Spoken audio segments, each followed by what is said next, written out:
প্রথম প্রশ্ন, ভারতে জাতীয় ফুলের নাম কি?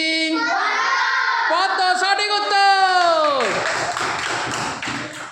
পরের প্রশ্ন, বলতো গ্রীষ্মকালে ফোটে এমন কয়েকটি ফুলের নাম কি? কে বলতে পারবে?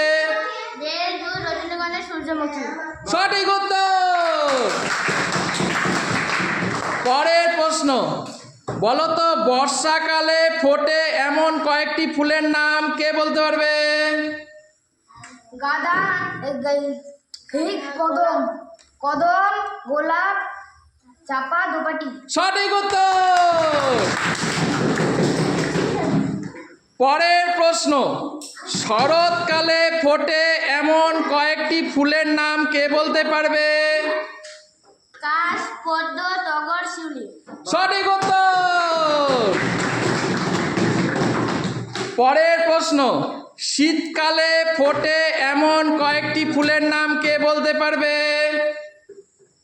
গাঁদা, ডালিয়া, চন্দ্রমল্লিকা, জিনিয়া। সঠিক উত্তর। পরের প্রশ্ন, বসন্তকালে ফোটে এমন কয়েকটি ফুলের নাম কে বলতে পারবে? কৃষ্ণচূড়া, পলাশ, গন্ধরাজ। সঠিক উত্তর। বলতো পরের প্রশ্ন, সূর্যের দিকে তাকিয়ে থাকে এমন ফুলের নাম কি? সূর্যমুখী। সঠিক উত্তর। পরের প্রশ্ন, বলতো লবঙ্গ কি? এক ধরনের ফুল। সঠিক উত্তর। পরের প্রশ্ন, বলতো কলা গাছের ফুলকে কি বলে?